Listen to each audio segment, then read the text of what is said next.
নমস্কার বন্ধুরা, আমি আজকে বানাবো রসুন দিয়ে শিম বাটা।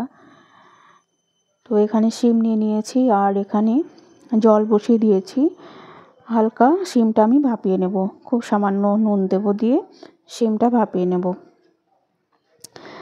এখানে কালো জিরে, কিছুটা ধনেপাতা, রসুন, কাঁচা লঙ্কা 4-5টা আর সর্ষের তেল নিয়ে নিয়েছি। তো এটা দিয়েই শিম বাটাটা বানানো হবে। তো দেখতে থাকুন, আমার সঙ্গে থাকুন।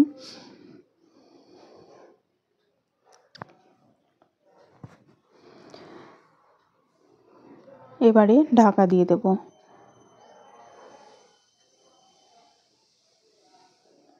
খুব টেস্টি একটি রেসিপি, খুবই ভালো লাগে খেতে, তো আপনাদের সঙ্গে শেয়ার করছি। শিমটা ভাপানো হয়ে গেছে, এবার আমি জল ঝরিয়ে নেব।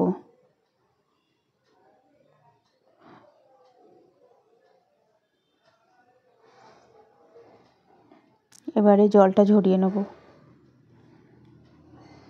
শীতের শুরুতে প্রায় প্রত্যেকটি ঘরে ঘরে জ্বর কাশি লেগেই আছে। এই জ্বরের মুখে রুচি আনতে অসাধারণ রেসিপি, খুব সাধারণ রান্না, এত টেস্ট যে না খেলে বুঝতেই পারবেন না। তো মিক্সিতে আমি এবার পেস্ট করে নেব।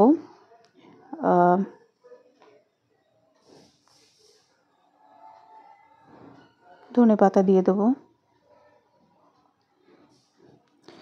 আর কড়াইয়ে শুকনো খোলায় আমি রসুনগুলো ভেজে নেব। আপনারা পুড়িয়েও করতে পারেন, রসুন পোড়া দিয়েও অনেকে করে।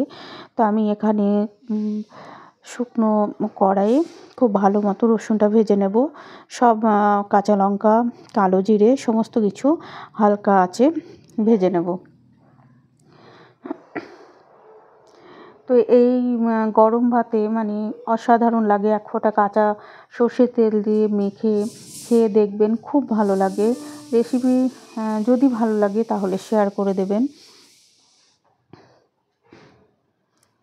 তো এগুলো হালকা আঁচে আমি একটু নাড়িয়ে নেব। খুব টেস্টফুল, মুখে রুচি ফিরতে সত্যিই খুব ভালো লাগে। জ্বর কাশি হলে এই শিম বাটাটা খুব ভালো খেতে লাগে।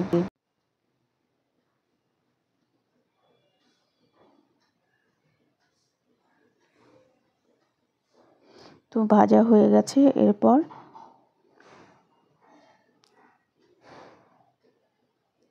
এবার শিমটা সব একসঙ্গে ঢেলে দিলাম। এবার শিমটা পেস্ট করে নেব খুব ভালো মতো। আপনারা চাইলে শিলেও পেস্ট করতে পারেন, কিন্তু আমি এখানে মিক্সারে আমি পেস্ট করে নিচ্ছি। তো ট্রাই করে অবশ্যই আমি যেভাবে শিম বাটাটা করে দেখালাম এইভাবে করে খেয়ে দেখবেন, আশা করি খুব ভালো লাগবে। খুব সুন্দরভাবে পেস্ট করে নিয়েছি।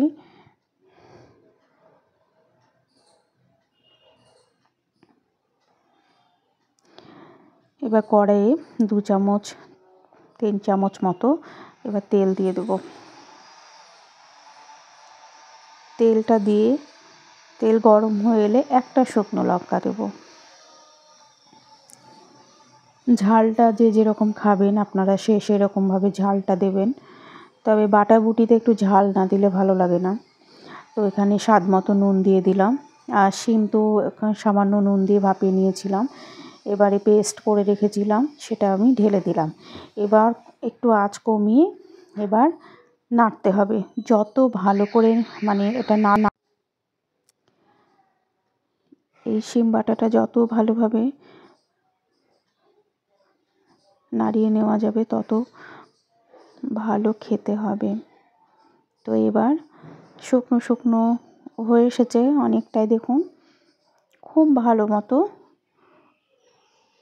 একদম শুকনো শুকনো হয়ে এসেছে।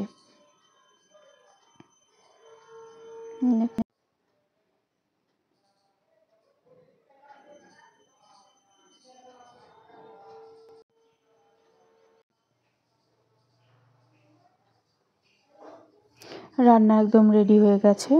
এবার আমি একটা পাত্রে নামিয়ে নেব। যদি ভালো লাগে আমার এই রান্নাটা তাহলে অবশ্যই শেয়ার করে দেবেন। অন্য কোনো একটি ভিডিও নিয়ে আবারও চলে আসবো। সঙ্গে থাকবেন, ভালো থাকবেন। নমস্কার।